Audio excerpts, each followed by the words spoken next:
Innal hamdalillah wassalatu wassalamu ala Rasulillah wa ala alihi wa sahbihi wa man wala. Asyhadu an la ilaha illallah wahdahu la syarikalah. Asyhadu anna Muhammadan abduhu wa rasuluhu la nabiyya wa la rasula ba'dah. Allahumma la sahla illa ma ja'altahu sahla wa anta in syi'ta taj'alul hazana sahla. Rabbi shrah li sadri wa yassir li amri wahlul 'uqdatam min lisani yafqahu qawli. Allahumma la taj'al musibatana fi dinina wa la taj'alid dunya akbara hammina wa la mablagha ilmina. Allahumma 'allimna ma yanfa'una wanfa'na bima 'allamtana warzuqna ilma wa jannibna ma yadurruna fi dinina wa dunyana ya arhamar rahimin. Allahumma anta rabbi la ilaha illa anta khalaqtani wa ana 'abduka wa ana 'ala ahdika wa wa'dika mastata'tu. A'udzu bika min syarri ma sana'tu. Abu'u laka bi ni'matika 'alayya wa abu'u bi dhanbi faghfirli fa innahu la yaghfiru dzunuba illa ant. Amma ba'd. Ma'asyiral muslimin muslimat, sholihin sholihat, Bapak, Ibu, saudara-saudari, a'azzakumullah. Alhamdulillahirabbil alamin. Bersyukur kita kepada Allah taala pada kesempatan yang mulia ini Allah kembali menghimpun kita di salah satu rumah di antara rumah Allah.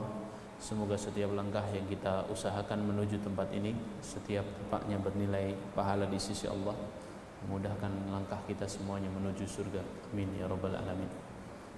Bapak, Ibu, saudara-saudari, sholihin sholihat, a'azzakumullah.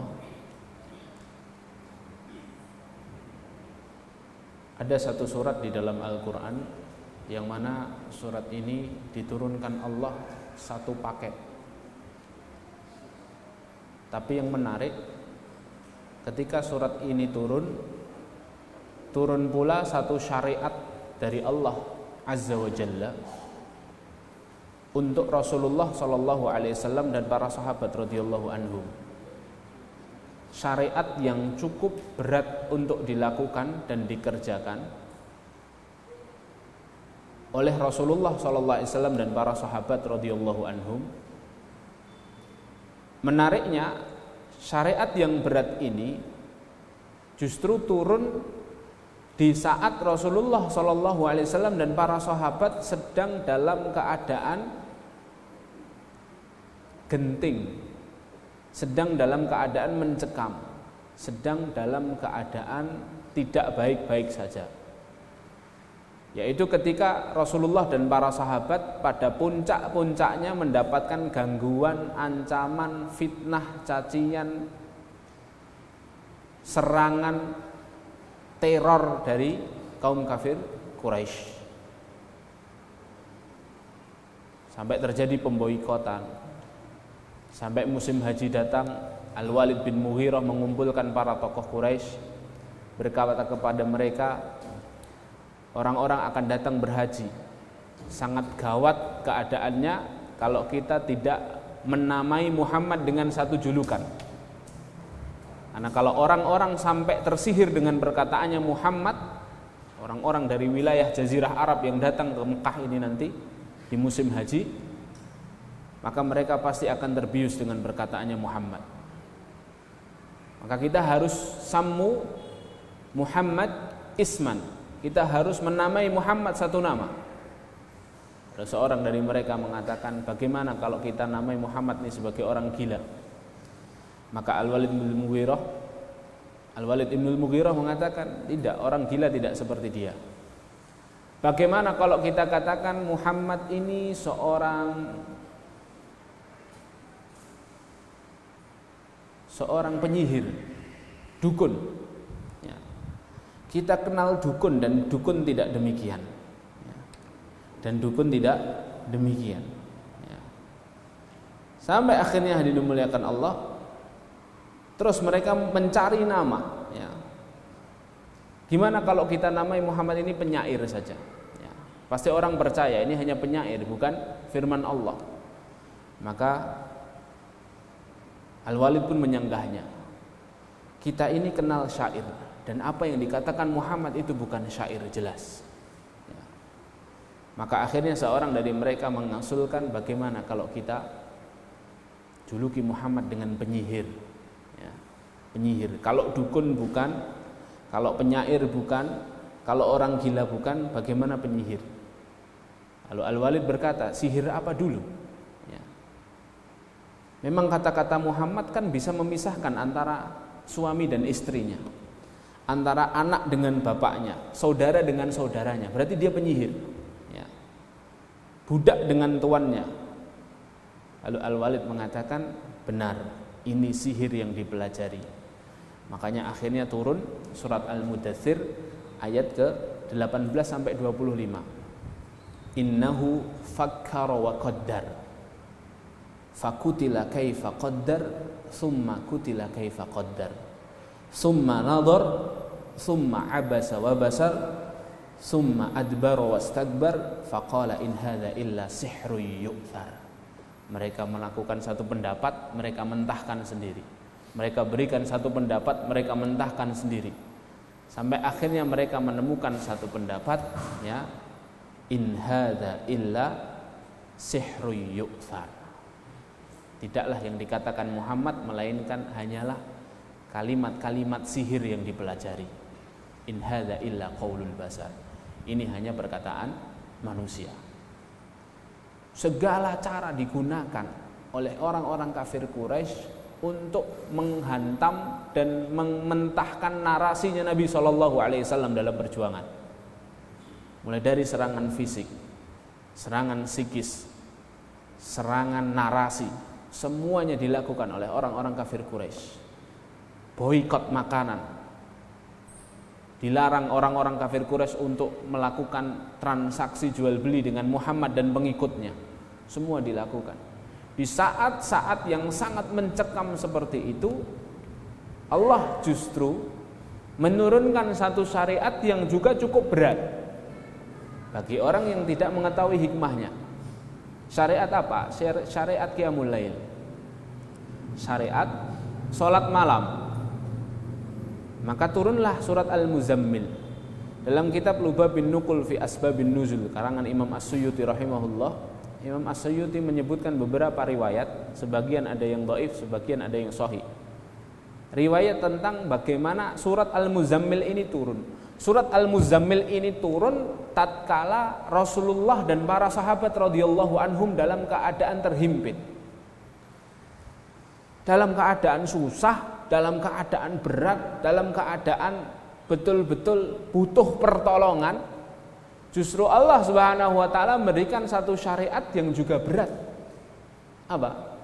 Wajib sholat qiyamul lail. Maka dahulu hadirin dimuliakan Allah, ketika surat Al-Muzammil ini pertama kali turun, surat Al-Muzammil ini adalah surat yang turun untuk mensyariatkan wajibnya sholat qiyamul lail. Ayat 1 sampai 19.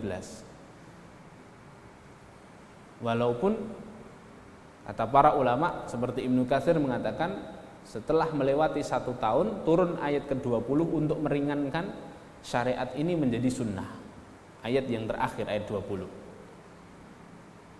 Tapi hal yang dibahas oleh ulama yang menarik adalah kenapa ketika Rasul dalam keadaan berat, ketika para sahabat dalam keadaan mencekam, justru Allah Subhanahu wa taala memberikan satu beban syariat kepada Nabi SAW dan para sahabat radhiyallahu anhum dengan syariat wajibnya bangun malam untuk sholat tahajud.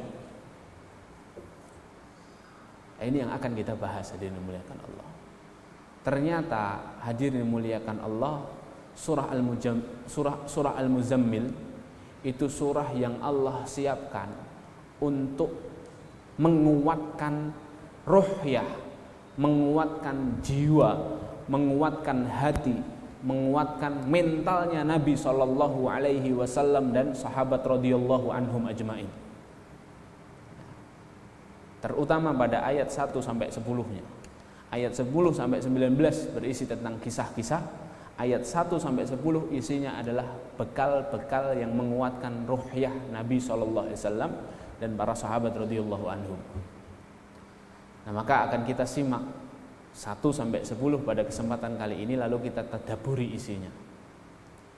Allah Subhanahu wa taala menurunkan ayat pertama, ya ayyuhal muzammil, wahai orang yang berselimut.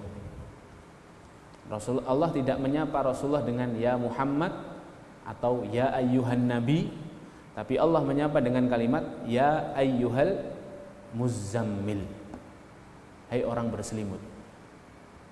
Para ulama tafsir mengatakan mengapa Allah menyapa Nabi kita sallallahu alaihi wasallam dengan kalimat al-muzammil. Ya. Kenapa kok tidak ya ayyuhan nabi atau ya ayyuhar rasul? Tapi mengapa ya ayyuhal muzammil?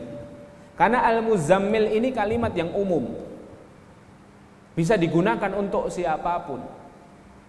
Artinya kalimat-kalimat setelahnya ini berlaku untuk orang-orang yang kondisinya sama dengan Nabi SAW, yang ketika itu adalah kondisinya al-muzammil, sedang berselimut. Berselimut karena apa? Karena mencekamnya keadaan, karena takut dan khawatirnya dengan keadaan yang ada. Semua orang ketika takut, mencekam, menggigil tubuhnya itu selalu berselimut. Kita kan begitu kan, banyak pikiran, ya, banyak masalah di mana-mana. Akhirnya ngelekaran sih, selimutan, ketiduran. Seakan-akan masalah selesai, walaupun besok ingat lagi.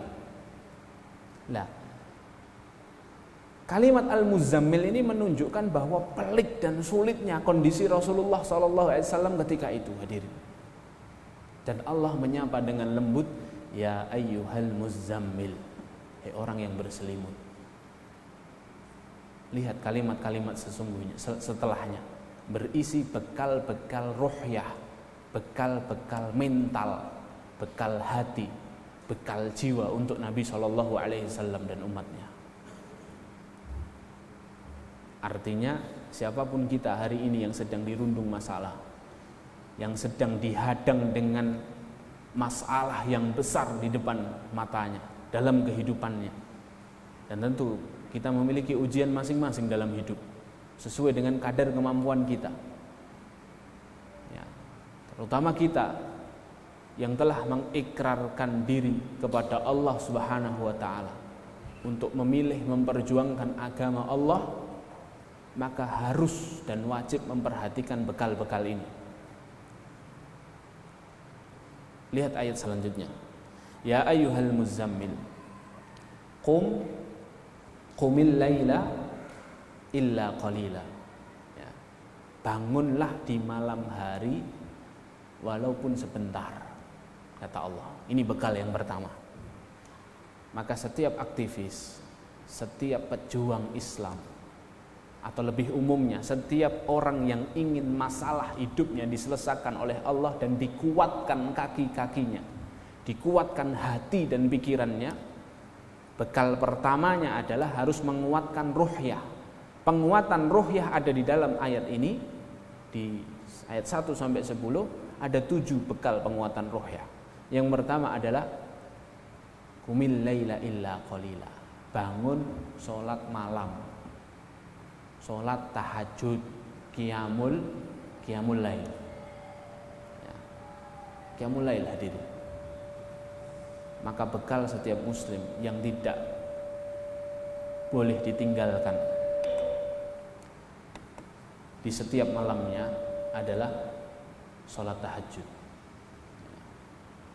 Bagaimana kita ini memanage waktu kita di malam hari ba'dal isya, gimana caranya biar sepertiga malam terakhir kita bisa bangun dan bisa menunaikan sholat tahajud walaupun seminimal-minimalnya sholat witir. Ya. Imam Asy-Syafi'i rahimahullah itu pernah berkata demikian, man ahabba an yaftahallah qalbahu wa yarzuquhu al-hikmah fa'alaihi bil khulwah. Barang siapa yang senang Allah membukakan untuknya, membukakan hati dan memberikan rizki yang melimpah untuknya, fa'alaihi bil khulwah. Resep pertamanya apa? Hendaknya dia senantiasa berduaan dengan Allah. Khulwah di sini tidak ada arti lain melainkan dengan bermunajat di sepertiga malam terakhir, berduaan dengan Allah Subhanahu wa Ta'ala. Ya. wa qillatil akli, kata Imam Syafi'i. Yang kedua, kalau pingin hatinya senantiasa dilembutkan sama Allah, pingin dilimpahkan rezeki dalam hidupnya, yang kedua adalah sedikit makan. Ya. Yang ketiga, wa tarku mukhalatatis sufaha, dan meninggalkan berkumpul-kumpul dengan orang-orang yang waktunya tidak ada manfaatnya. Ya. Wa bughdhu ahlil ilmi alladzi laisa ma'ahum insafun wala adab. Yang keempat, membenci ulama yang tidak adil dan tidak beradab. Jadi membenci ulama itu ternyata diajari, tapi membenci ulama yang dia tidak insaf, tidak adil. Tidak adil dengan ilmunya. Ya, dia tidak amanah kepada ilmunya, wala adab, dan dia ulama yang tidak punya adab. Ya. Nah, tapi pilihan Imam Asy-Syafi'i yang pertama tadi apa? Fa alaihi bil khulwah. Hendaknya dia berqiyamul lail agar hatinya diteguhkan sama Allah, rizkinya dilimpahkan oleh Allah Subhanahu wa taala. Ya. Maka mengapa Rasulullah ketika dalam keadaan mencekam, dalam keadaan terdesak seperti itu, dalam keadaan difitnah, dicaci maki, diserang secara fisik, psikis, narasi, semuanya, ya, diputar balikkan fakta, sebagaimana yang dialami umat Islam hari ini, mengapa Rasulullah justru dikasih syariat yang cukup berat untuk dilakukan oleh orang-orang sekarang? Jawabannya adalah, barang siapa yang mendekat kepada Allah di malam hari, barang siapa yang memperbaiki hubungannya dengan Allah di malam hari, maka Allah akan memperbaiki urusannya di siang hari. Itu kaidah yang disebutkan ulama. Agar urusan-urusan kita diselesaikan Allah di siang hari, caranya adalah mendekatlah kepada pemilik urusan di malam hari. Makanya ulama sepakat bahwa sholat yang paling utama setelah sholat fardu itu sholat qiyamul lail. Sholat qiyamul lail. Kenapa? Wa shallu bil laili wan nasu niyam, kata Rasulullah. Dan salatlah di malam hari ketika manusia semua tertidur. Karena itu orang-orang favoritnya Allah, orang-orang pilihannya Allah yang bisa dibangkitkan di malam hari, lalu dia bisa salat bermunajat kepada Allah ketika yang lainnya tertidur pulas. Dalam hadis riwayat Muslim disebutkan al ibadatu fil haraj kal hijrati ilayya. Beribadah di waktu-waktu sulit itu pahalanya seperti berhijrah kepadaku, kata Rasul. Besar banget pahalanya. Seperti sahabat yang berhijrah dari Mekah ke Madinah 420 km, berjalan sekian hari tidak membawa bekal untuk menyelamatkan keimanannya. Ya. Jadi pahalanya orang yang beribadah di masa-masa sulit seperti itu. Makanya qiyamul lail menjadi salah satu sholat yang paling utama yang dicintai oleh Allah Subhanahu wa taala. Bahkan sampai Allah sebutkan dalam sebuah hadis qudsi, Allah turun ke langit dunia untuk menanyai para malaikatnya, hal min mustaghfir, ada ndak yang beristighfar malam ini, maka aku akan ampuni dosanya. Hal min taib, ada ndak yang bertaubat malam ini, maka aku akan terima taubatnya. Hal min dzi hajatin, kata Allah, ada ndak yang butuh pertolonganku malam ini, pasti aku akan tolong dan bantu dia. Ya. Maka bekal ruhyah yang penting yang harus ada dalam diri kita, hadirin muliakan Allah, adalah qiyamul lail yang pertama. Ya. Banyak di antara kita yang mengeluh, ya Allah, ya, urusan saya kok tidak selesai-selesai. Ya. Coba cek, Allah beri rizki kita kemudahan untuk bisa bangun malam atau tidak? Karena tanda bencinya Allah kepada seorang hamba yang sibuk dengan kemaksiatannya adalah Allah tidak akan memberikan dia kesempatan untuk bangun sebelum fajar menyingsing. Ya. Makanya memang harus dipaksa, Pak. Memang harus dipaksa, ibu-ibu. Ya. Qiyamul lail itu ya harus dipaksa. Ya. Cara maksanya gimana? Cara maksanya ya tidurnya jangan terlalu malam. Sebagaimana Rasulullah itu tidur pada isya tet. Kecuali kalau ada urusan kaum muslimin. Imam Nawawi katakan seorang itu makruh bangun di pada isya kecuali dalam 3 hal. 1, nerima tamu. 2, thalabul ilmi. 3, muasyarah ma'al usrah, berkumpul sama keluarga. Tiga ini enggak, lihat sinetron, jalan-jalan, enggak ada faedah, makruh hukumnya. Karena Rasul kita langsung tidur. Ya, pernah suatu kali Urwah bin Zubair duduk-duduk di depan rumahnya Ibunda Aisyah. Urwah ini ponakannya siapa? Ibunda Aisyah. Setelah Rasulullah wafat, duduk-duduk di teras rumahnya Ibunda Aisyah di samping Masjid Nabawi bersama kawan-kawannya, anak-anak muda. Karena Urwah ini tabi'in, tidak pernah ketemu sama Rasulullah. Adiknya Abdullah bin Zubair, putra dari Zubair bin Awam dan Asma binti Abi Bakar, saudara perempuannya Aisyah. Rame-rame di depan Ba'da Isya, lalu Aisyah menegur Urwah, "Ya Urwah, sesungguhnya tidak begini Rasulullah memanfaatkan malamnya." Lalu bagaimana bibi Rasulullah memanfaatkan malamnya? Rasulullah membenci tidur sebelum Isya dan Rasulullah membenci bangun setelah Isya, kecuali dalam perkara-perkara kaum muslimin. Ya, jadi langsung tidur, wudu, zikir sebelum tidur.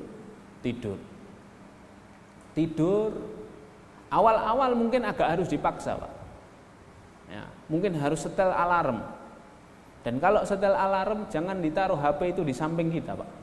Karena otomatis akan kita matikan. Taruh 3 meter atau 2 meter jauh dari kita, sehingga kita akan kesulitan mematikan. Dan kita akan terpaksa untuk bangun. Ya. Satu alarm nggak mempan, Ustaz. Pasang 2 alarm. Memang harus dipaksa, Pak. 2 alarm tidak mempan, Ustaz. Sedangkan di rumah hanya ada 2 HP. Suruh orang rumah untuk membangunkan. Suruh kawan baik Anda untuk mentelpon. Cari kawan-kawan yang ahlu tahajud untuk membangunkan. Ya. Awalnya memang harus dipaksa. Amalan itu bisa maksimal itu 1 dipaksa, 2 jangan ditunda. 1 dipaksa, 2 jangan ditunda. Tapi ya, kata orang-orang barat, sesuatu itu akan terasa nikmatnya setelah 20 hari, Pak. Olahraga, goes, itu terasa entengnya setelah 20 hari. Awalnya ngos-ngosan dulu. Habis setelah 20 hari menikmati. Ya sama. Ya.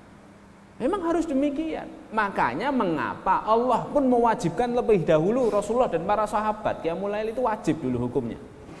Sampai setelah 1 tahun turun ayat ke-20 untuk meringankan. Hukumnya sunnah untuk para sahabat tapi tetap wajib untuk Rasulullah SAW. Jadi memang harus dipaksa dulu. Nah, ini bekal yang pertama. Ya, jadi jadikan agenda Qiyamul Lail, sholat tahajud, atau seminimal-minimalnya sholat witir. Hadir. Bismillah, harus kita coba bareng. Sholat witir, ya, 3 rakaat lah. Ya, trialnya 1 pekan 1 rakaat lah, tidak apa-apa. Ya, kan boleh witir 1 rakaat kan? Ya, boleh. Ya. Kalau sekiranya khawatir tidak bisa bangun malam karena malam ada pekerjaan lembur dan lain sebagainya, witirlah sebelum tidur, boleh juga. Ya. Saya punya beberapa guru di Jakarta sana dari kalangan para kiai Nahdiyin. Saya dulu sering belajar kitab dengan mereka. Itu saya amati mereka selalu habis sholat isya, sholat 2 rakaat, setelah itu nambah 1 rakaat, witir. Ya. Ya walaupun ini sebenarnya bukan ideal, tapi mereka istiqomahnya menjaga witir itu luar biasa. Ya. Bahkan dalam mazhab Ahmad bin Hambal, orang yang tidak pernah mengerjakan sholat witir ditolak persaksiannya. Dalam pengadilan tidak boleh diterima persaksiannya. Ya. Karena dia tidak menjaga Allah. Ya. Nah, ini yang pertama.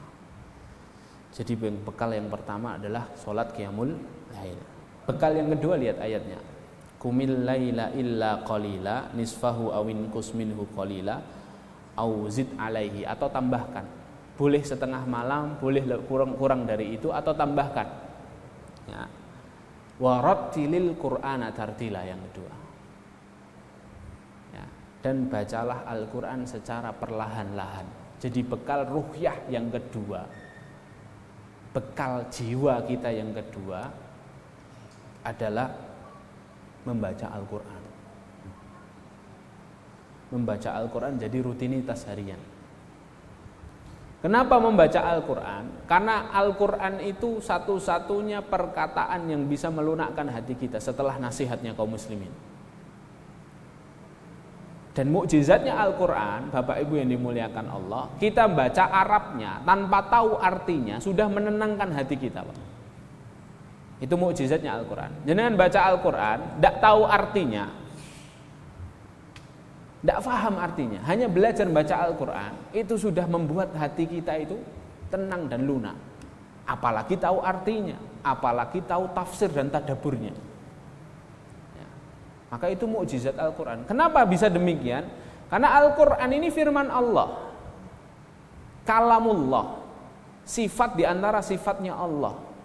Yang kita baca itu bukan karya penulis bestseller, bukan karyanya Terelie, bukan karyanya J.K. Rowling, tapi ini karyanya, kalamnya Allah Subhanahu wa ta'ala. Zat yang mengetahui betul seluk-beluk hati kita, sehingga ketika siapapun yang membacanya, maka menghujamlah ya, di dalam hatinya itu kebenaran sehingga bisa melunakkan hatinya. Maka ketika hati itu lunak, maka akan mudah menerima kebenaran, mudah membaca hikmah, mudah membaca pesan-pesan cinta dari Allah, sehingga apapun ujian yang menerpanya tidak menjadi masalah dalam hidupnya. Kenapa? Karena hatinya tenang, hadirin. Karena hatinya tenang. Ala bidzikrillahi tatmainnul qulub. Hanya dengan mengingat Allah, hati itu menjadi tenang. Kata para ulama, Imam An-Nawawi, Imam Asy-Syafi'i, Ibnu Taimiyah, Ibnu Qayyim, afdhaluz zikr qiraatul Qur'an. Sebaik-baik zikir adalah qiraatul Qur'an. Sedangkan Allah mengatakan ala bizikrillah tatmainnul qulub. Hanya dengan mengingat Allah hati menjadi tenang. Jadi bekal yang kedua yang diberikan, ini bekal ini luar biasa, diberikan kepada Rasulullah dan para sahabat apa? Baca Quran. Makanya keluarga muslim, ya, pribadi muslim harus punya agenda baca Quran harian. Anda sendiri yang tentukan jamnya. Anda yang punya aktivitas harian, Anda sendiri yang tentukan. Apakah ba'da subuh, apakah di tempat kerja, ataukah ba'da zuhur waktu istirahat, atau ba'da maghrib ketika kumpul dengan anak dan istri, dengan keluarga ayah dan bunda, kumpul di ruang tengah, matikan semua gadget, matikan semua televisi, matikan semua media sosial, semuanya pegang mushaf, simaan. Ya mungkin 10 menit dulu satu pekan. Kalau 10 menit satu pekan lulus, centang semua, tambah lagi 15 menit. Tapi kalau belum bisa ya 10 menit dulu. Jadi bertahap, tadarrujan. Ya, bertahap, segala sesuatu itu harus bertahap biar istiqomah. Ya. Nah ini yang kedua. Jadi aktivis muslim, pejuang muslim, ya, orang-orang yang pingin ikut berjuang menegakkan agamanya Allah, atau setidaknya setiap muslim ya, harus punya bekal ini ya, mengagendakan harian qiyamul lail 2 qiraatul Quran. Bacaan saya masih belepotan, segera belajar ya, segera belajar, tidak usah muluk-muluk harus hafal Quran ya.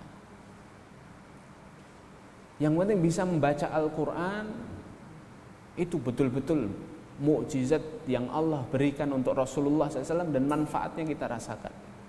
Karena siapapun yang mendekat kepada Al-Quran, pasti dia akan dimuliakan Allah. Sering kan kita dengar perkataan ini dari para ulama. Ya. Ramadan jadi bulan terbaik karena turun di dalamnya Al-Quran. Muhammad SAW menjadi manusia terbaik karena turun kepadanya Al-Quran. Jibril menjadi malaikat terbaik karena dengannya lah Al-Quran diturunkan ya. Lailatul Qadar menjadi malam terbaik karena di dalamnya Al-Quran diturunkan. Dan siapapun yang dekat dengan Al-Quran, Allah akan muliakan dunia dan akhirat ya. Maka Al-Quran ini sudah mulai ditinggalkan hadirin. Al-Quran ini hanya menjadi salah satu tambahan aplikasi di Android kita dan jarang kita buka. Waliyadzubillah. Ya, harusnya kita punya Al-Quran pribadi, ya, dan kita baca. Ya, sampai mana? Kalau bisa 1 hari 1 juz, masya Allah. Ya. Tapi kalau belum ya 1 lembar dulu, tidak masalah. Ya. Yang penting tetap hati kita itu hidup dengan bacaan Al-Quran. Ya. Nah, ini yang kedua. Lalu yang ketiga, apa bekal yang ketiga yang Allah sebutkan di dalam rangkaian ayat ini? Inna sanulki alaika qawlan thaqila inna nasyi'atal laili hiya ashaddu wat'a wa aqwamu qila. Nanti Anda lihat sendiri artinya. Innalaka fin nahari sabhan tawila wadhkurisma rabbik. Yang ketiga, wadhkurisma rabbik, dan ingatlah nama Tuhanmu. Ingatlah nama Rabbmu. Bekal yang ketiga adalah zikrullah.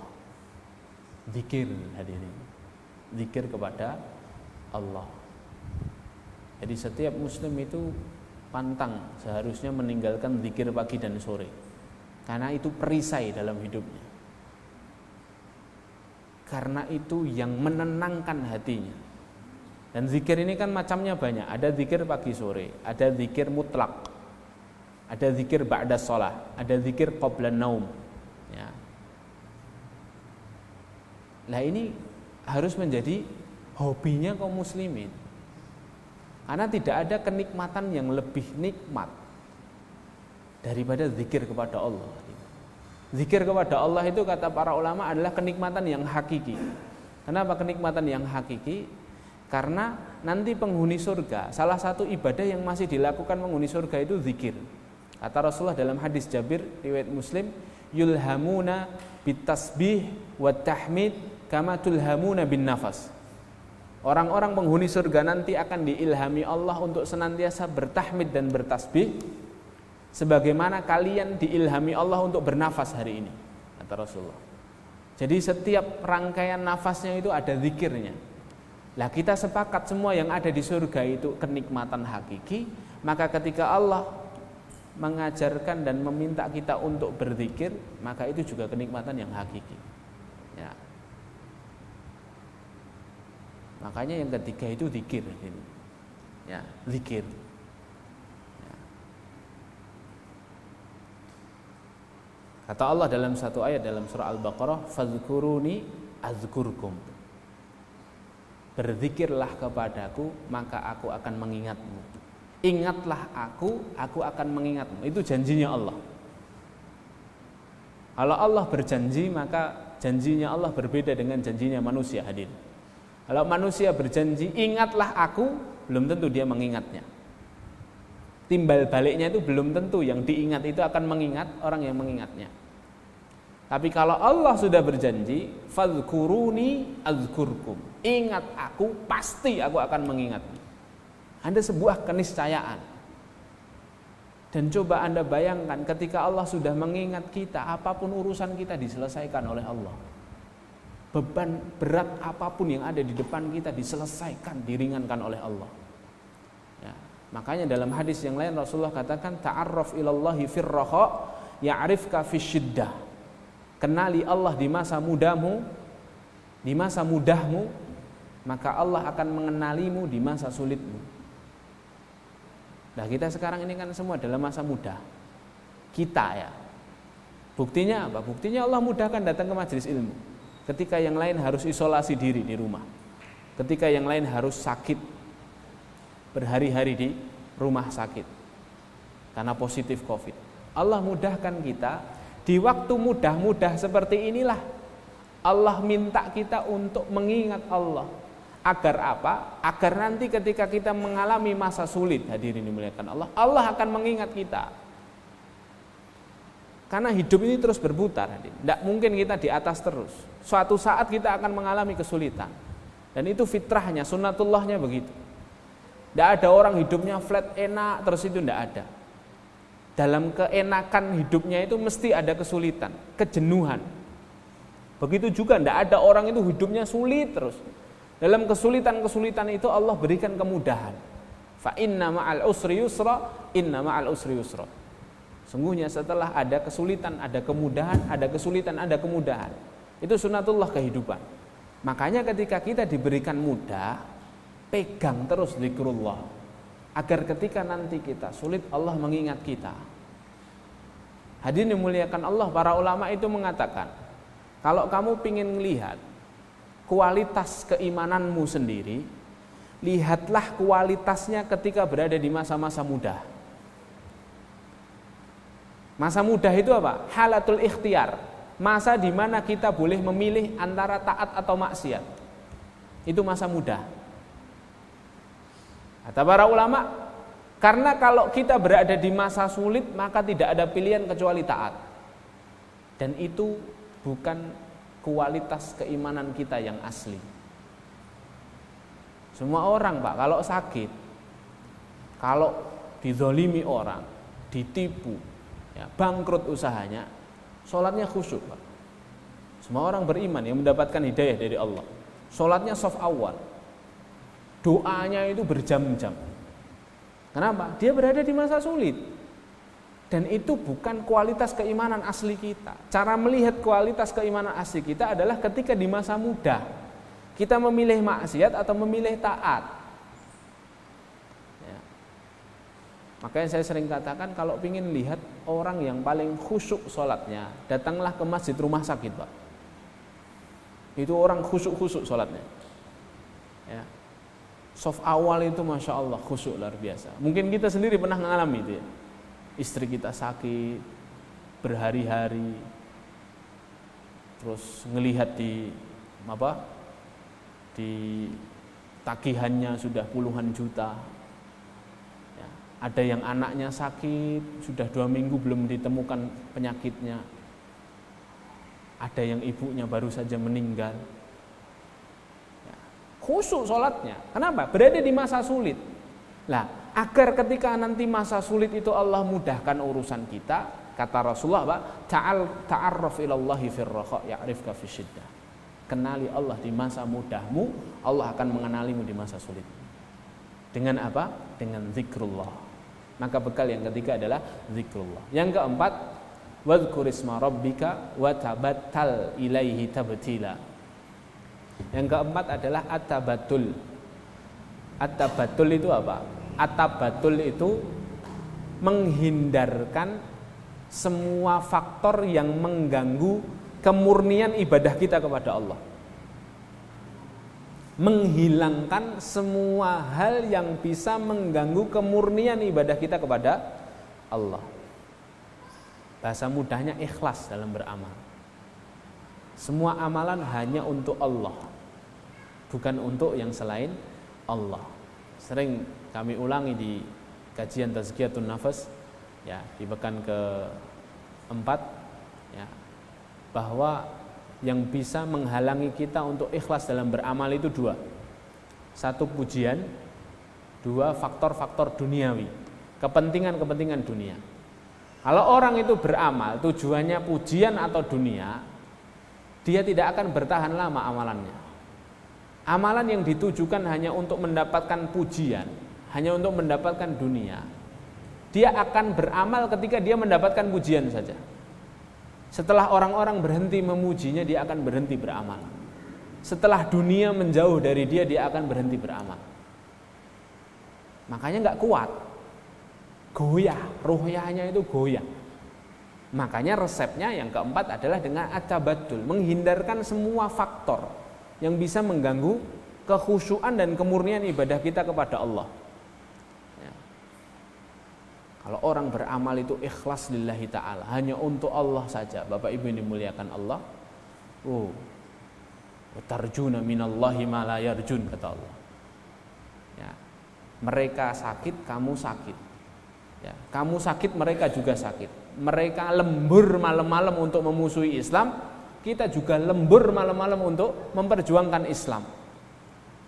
Mereka capek, kita juga capek. Tapi apa kata Allah? Wa tarjuna minallahi ma la yarjun. Bedanya, kamu mengharapkan apa yang ada di sisi Allah, sedangkan mereka tidak mengharapkan itu. Siapa mereka? Orang-orang yang ikhlas. Orang-orang yang ikhlas itu sudah amalannya istiqomah gitu. Kenapa? Dia nggak mengharapkan pujian manusia, dia nggak mengharapkan dunia dari manusia. Yang diharapkan Allah. Anak sekali lagi berharap kepada manusia itu ujungnya keputusasaan. Patah hati yang paling disengaja itu adalah berharap kepada manusia. Tapi kalau berharap kepada Allah, kuat itu hadir. Kakinya itu kokoh dalam berjuang. Dalam beribadah kepada Allah itu istiqomah. Kenapa? Ikhlas hanya untuk Allah. Ya, begitu. Nah itu yang keempat. Sudah mau isya ya. Ini 10 menit lagi. Yang kelima Allah sebutkan di ayat yang ke-9-nya. Rabbul masyriqi wal maghrib la ilaha illahu fattakhidhu wakila. La ilaha illahu fattakhidhu wakila. Tidak ada ilah yang berhak disembah melainkan dirinya. Fattakhidhu wakila. Maka jadikanlah ia satu-satunya wakil bagimu. Satu-satunya sandaran. Satu-satunya pelindung dan penolong. Berarti yang kelima apa? Tawakal. Yang kelima tawakal hadir. Ya. Orang kalau sudah tawakal, menitipkan semuanya kepada Allah, menyertakan Allah dalam setiap usahanya, Allah kuatkan langkahnya. Ya. Dia sudah tidak mudah khawatir. La khaufun alaihim walahum yahzanun, kata Allah.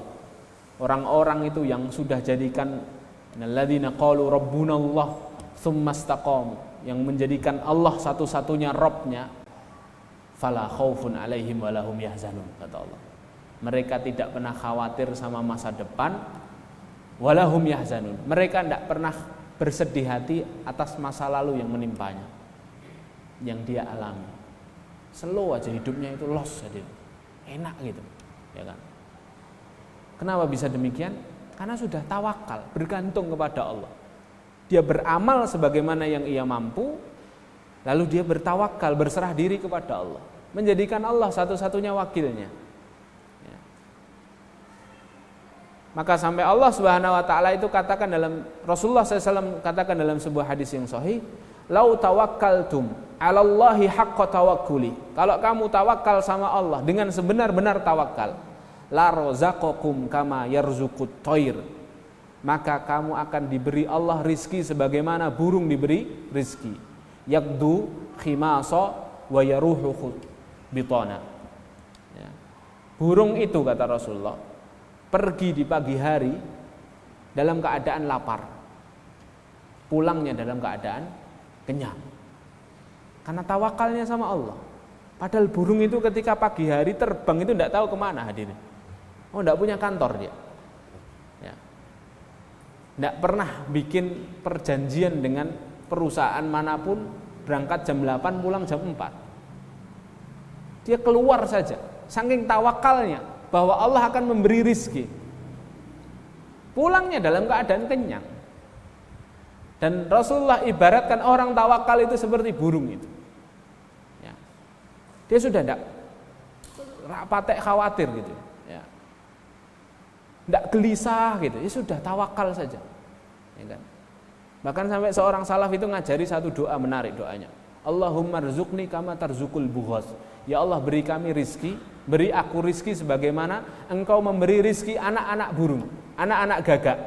Bughas itu anak gagak. Anda tahu prosesnya anak gagak itu tumbuh besar? Induk gagak yang berbulu hitam ketika mengerami telur-telur gagak sampai akhirnya telurnya menetas, muncul anak-anak gagak. Induk gagak itu tidak mau ngakui anaknya, hadirin. Kenapa? Karena anak-anak gagak ini belum keluar bulu hitamnya, warnanya masih pada putih. Ibunya nggak ngakoni, loh warnanya beda, dudu anakku. Akhirnya apa yang dilakukan ibu gagak, induk gagak? Dia pindah sarang, hadirin. Coba, tega sekali enggak? Tapi memang begitulah sunnatullah. Karena melihat beda warna, ya, akhirnya dia pindah sarang. Tapi itulah skenarionya Allah. Anak-anak gagak yang tubuhnya masih dipenuhi dengan lendir yang berbau, itu ternyata lendirnya Allah jadikan bau untuk mengundang serangga-serangga datang kepadanya. Dan itulah makanan yang Allah berikan kepada anak-anak gagak ini. Makan dari serangga-serangga itu, datang lagi makan, akhirnya tumbuh bulunya menghitam, tumbuh besar, ibunya baru datang mengakui bahwa ini adalah anak-anaknya. Makanya ulama ada yang mencontohkan satu doa, Allahumma rizukna kama tarzukul bughos. Ya Allah, beri kami rizki sebagaimana kau memberi rizki anak-anak gagak. Ini tanda ketawakalan ya, tanda ketawakalan. Nah ini mentalnya, bekal ruhyahnya orang-orang beriman itu yang kelima harus tawakal. Serahkan sama Allah. Kita sudah cukup berusaha, sudah serahkan sama Allah. Ya. Wah kok kayak gini Ustaz ya? Semakin hari kok semakin kaum muslimin dipojokkan. Loh tugas kita ini hanya berjuang saja. Bagaimana cerita akhirnya itu miliknya Allah kan? Ya. Beramal saja sudah, semaksimal mungkin. Bukankah Allah ketika memberikan kepada kita satu tantangan dakwah, ketika itu Allah di waktu yang sama memberikan kemampuan kita untuk memikulnya. La yukallifullahu nafsan illa wus'aha. Jadi bukan yang bertambah besar tantangan dakwahnya, hanya kadangkala semangat kita untuk berdakwah saja yang mengecil ya. Makanya ini hadirin dimuliakan Allah. Ini yang kelima. Lalu yang keenam sekarang, ayat 10. Fasbir ala ma yakulun. Bekal yang keenam adalah sabar. Sabar ini harus ada dalam diri seorang muslim, dalam pribadi seorang muslim, agar ruhyahnya itu senantiasa kuat harus sabar ya. Sabar itu pokok segala sesuatu. Bahkan para ulama mengatakan bahkan syukur itu membutuhkan sabar. Kan sering kita orang beriman itu kan harus syukur dan sabar. Tapi sebenarnya syukur itu membutuhkan sabar. Syukur itu kan harus memenuhi 3 hal kan. 1, memuji pemberi nikmat dengan alhamdulillah. 2, menggunakan nikmat di jalan yang diridhai Allah. 3, menjadikan nikmat yang Allah berikan bermanfaat untuk orang-orang yang ada di sekitarnya. Itu syukur.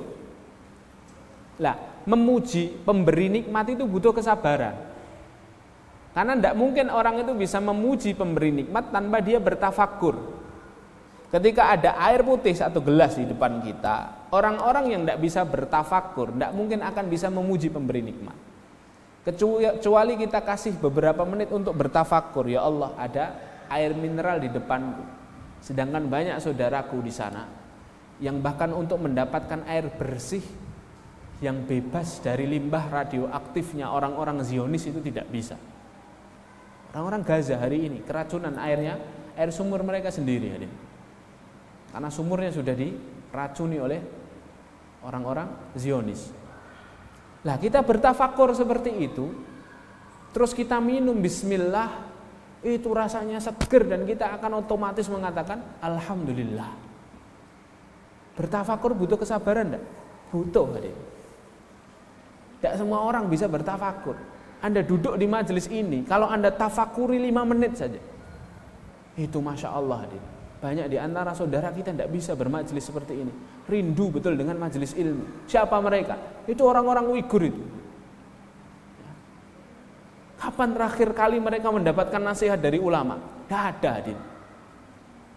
Sampai saya tanya ke seorang Uighur yang ada di Istanbul. Adakah fatwa ulama Uighur yang membahas tentang cara sholat mereka ketika mereka dilarang sholat? Ya. Saya kemarin bahas di risalah magister saya tentang fikih kontemporer ibadahnya orang-orang Uighur. Sholatnya orang Uighur itu kalau dilarang, ancamannya kematian, itu harusnya bagaimana? Saya mencoba cari fatwa-fatwanya ulama Uighur sendiri. Apa jawaban mereka? Loh, bagaimana ada fatwa untuk bertanya kepada ulamanya saja mereka tidak bisa. Fatwa itu kan keluar ketika ada pertanyaan kan. Mereka tidak bisa. Ya. Bagaimana ada fatwa? Istifta saja tidak bisa. Minta fatwa aja tidak bisa. Mereka nyari ulamanya yang mana aja sudah habis ulamanya. Ya. Oh itu kan kalau kita tafakuri pelan gitu, nikmat sekali hadir di majelis ilmu kayak gini. Kurang hadir. Ya. Nah tafakur itu kan butuh sabar. Jadi syukur, di dalam syukur itu ada sabar. Yang kedua, syukur itu kan menggunakan kenikmatan yang Allah berikan di jalan yang diridhoi kan. Di jalan ketaatan, itu juga butuh kesabaran. Karena banyak orang yang diberikan Allah nikmat, nyata-nyatanya dia memilih untuk bermaksiat. Karena peluangnya untuk maksiat lebih besar.